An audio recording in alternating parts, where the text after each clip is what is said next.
One, what is the location of your emergency? She's here. She's here. She's outside. Who is outside, Michaela? My ex. I have order of protection against. Outside walking around with a gun. We have an order of protection against him.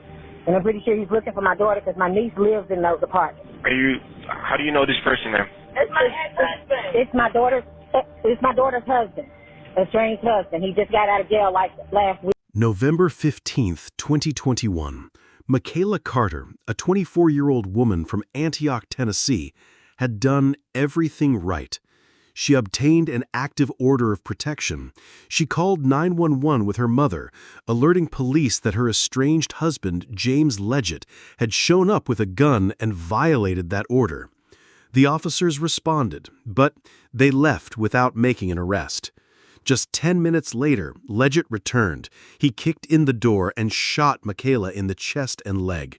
Her father, 46-year-old Mubui Chibangu, was also shot but survived. Michaela died in the hospital days later from her wounds. An officer's decision, a system failure, and a woman gone. Michaela's family had begged for help. She told the police, "He's here, he has a gun, he's violating my protection order." She even showed them lled's Facebook posts. "Today is the day, somebody with nothing to lose," warnings that turned into a deadly reality. She followed the law to the letter. She trusted those sworn to protect her. And still, nobody stopped him. This is more than a murder. It's a warning. What happens when warnings go unheeded? Think this could never happen in your town? Think again. If you're watching this and haven't subscribed, why wouldn't you? Because if this had been your daughter, your sister, your friend, you'd want people to remember. Subscribe now. And if you won't, leave a comment explaining why a clear cry for help like Michaela's doesn't matter enough to you. Michaela Carter was 24 years old. She had a laugh that filled the room. She loved hard, gave generously, and never backed away from being there when someone needed her. Whether it was helping a friend move, celebrating a niece's birthday, or just picking up the phone at 2 a.m., Michaela showed up. She was the kind of person people leaned on, even when she was barely holding herself together. Her family says she was the glue, the one who remembered everyone's birthday, the one who always called home, the kind of daughter every parent hopes for, and the kind of friend you don't forget. She was smart, kind, grounded. Michaela grew up in a tight-knit family in Nashville.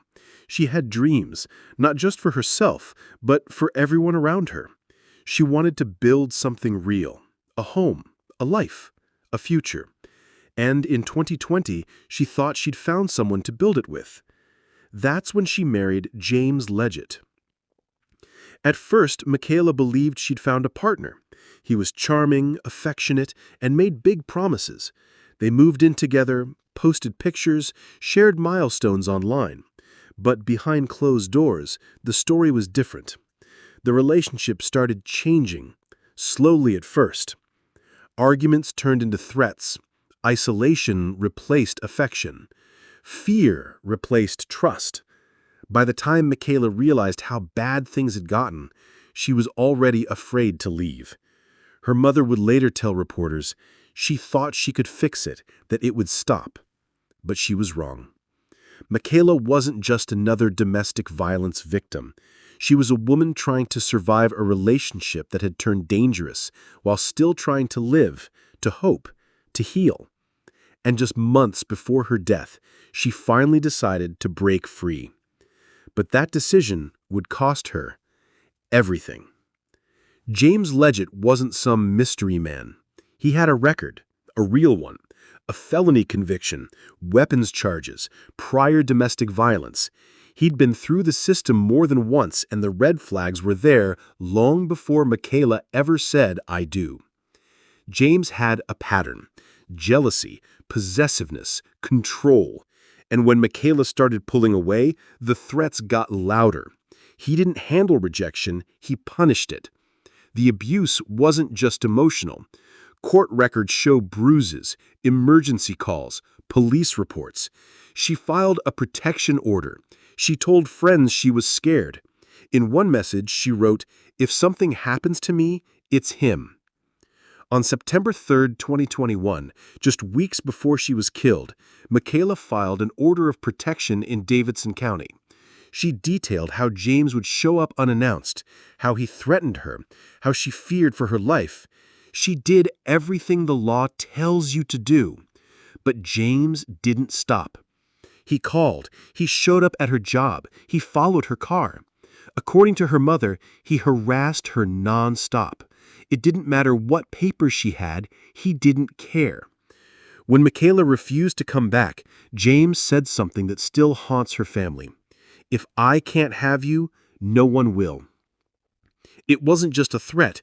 It was a promise. Michaela did what most don't survive long enough to do. She left. After more than a year of verbal abuse, physical threats, stalking, and emotional torment, Michaela packed up her things, walked away from her marriage, and filed for protection. She wasn't hiding anymore. She was preparing to fight for her life. She moved back in with her parents in South Nashville, somewhere she felt safe. She took out a restraining order.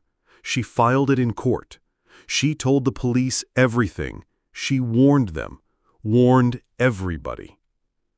On November 14, 2021, just one day before she was killed, Michaela made a post on Facebook.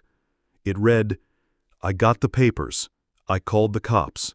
If anything happens to me, y'all know who did it." It was clear, unmistakable, a digital scream for help. But nobody came. That post, the one her family still scrolls back to, that was her last public message. She didn't know it would become her obituary. She warned the world. She gave us the ending before the story finished. So many victims do, but we scroll past, we move on, and then someone gets buried. Don't ignore voices like hers.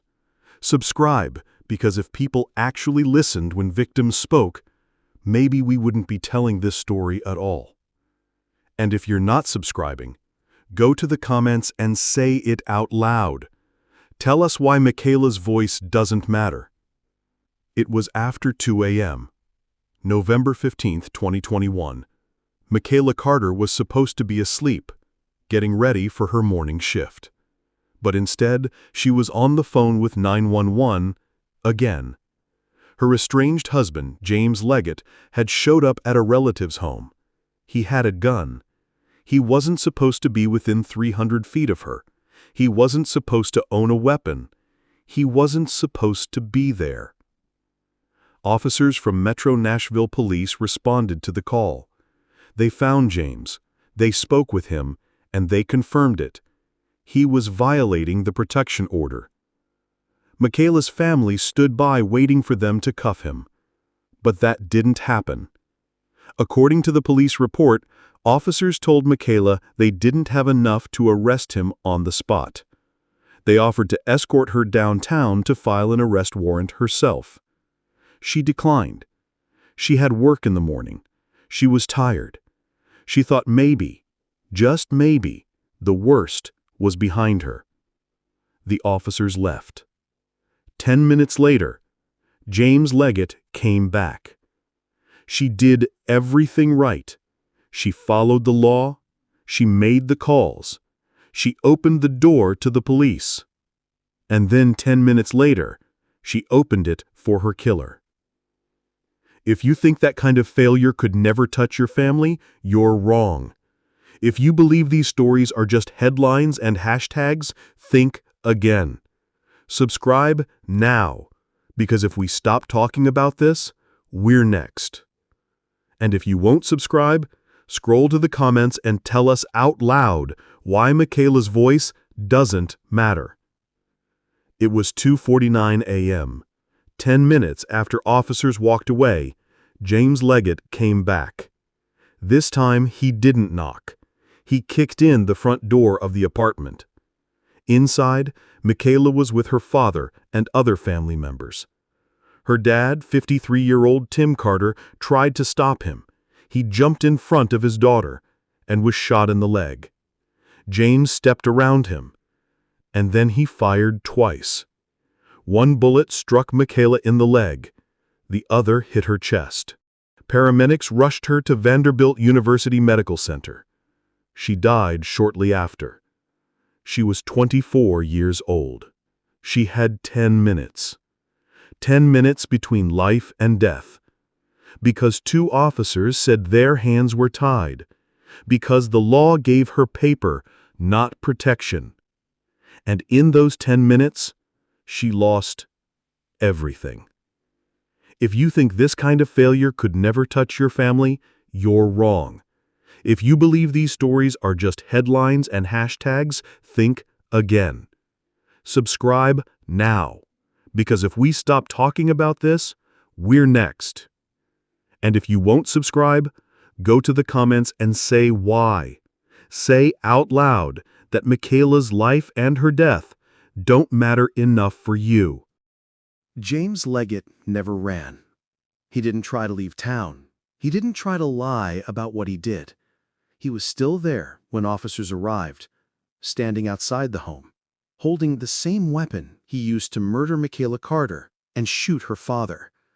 No remorse, no attempt to explain, no effort to hide. He was arrested on the spot. And when the district attorney saw the facts, the charges reflected what many already believed. This wasn't just a domestic dispute gone too far. This was planned, calculated, intentional. The list of charges was long. Criminal homicide for taking Michaela's life. Attempted murder for shooting her father, Tim Carter, who survived. Aggravated burglary for kicking down the door and forcing his way in. Unlawful possession of a firearm by a convicted felon because he wasn't supposed to have a gun to begin with. James Leggett had a criminal history. The justice system knew who he was. But somehow, despite the paper trail, the protection order, the 911 call, he still had access to Michaela, and he still had access to a gun. When he walked into the courtroom for his arraignment, his expression was blank. He was assigned a public defender. He was read the charges. And then he said two words that silenced the courtroom. Not guilty. To all of it. Not guilty, even though Michaela's family sat just feet away, still in shock. Not guilty, even though her blood was still fresh on the floor, even though he ignored a restraining order, even though the warning signs had been there for months, even though she had called for help over and over again. The case is now official. It would go to trial. But for Michaela's family, justice wasn't about court dates and charges. It was about all the chances the system had to stop this, and didn't.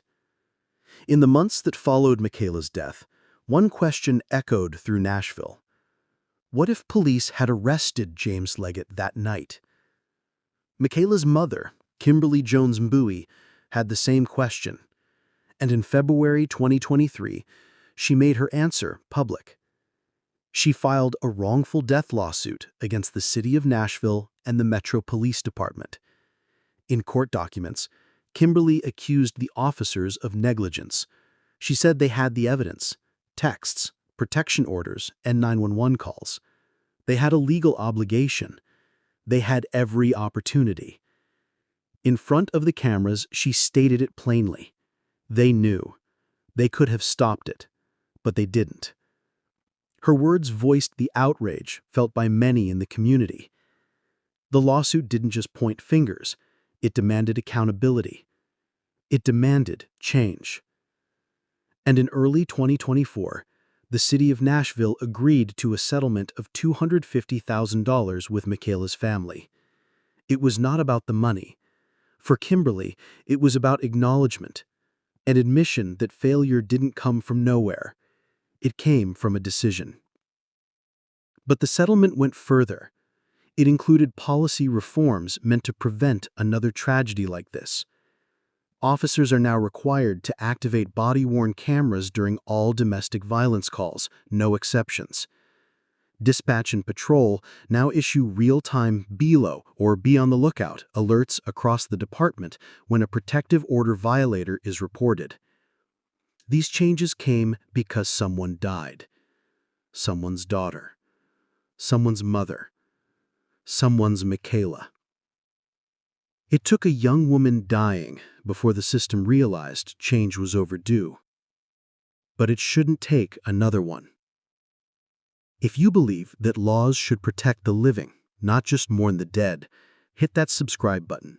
And if you disagree, go ahead and leave a comment and explain why Michaela's life didn't deserve better. This story isn't just about what happened, it's about who let it happen. Michaela Carter did everything she was supposed to do. She filed for a protective order. She moved out. She called the police. She warned the world. But when it mattered most, when the man she feared showed up with a gun, they walked away. The officers who spoke with her, the department that trained them, the system that claimed it was there to protect her, they all walked away. And 10 minutes later, she was dead. The warning signs weren't hidden. They were public, posted for all to see. Michaela wrote, "If anything happens to me, y'all know who did it." She told the truth before it was too late, but still, no one stopped him. Now her name is part of a different story, one told in lawsuits, policy changes, in the hollow silence of a young woman's bedroom that will never be filled again. It takes hours, sometimes days, to research, verify, and carefully tell these stories the right way. Not for clicks, not for drama, but because these lives mattered. Michaela Carter's death wasn't just a headline.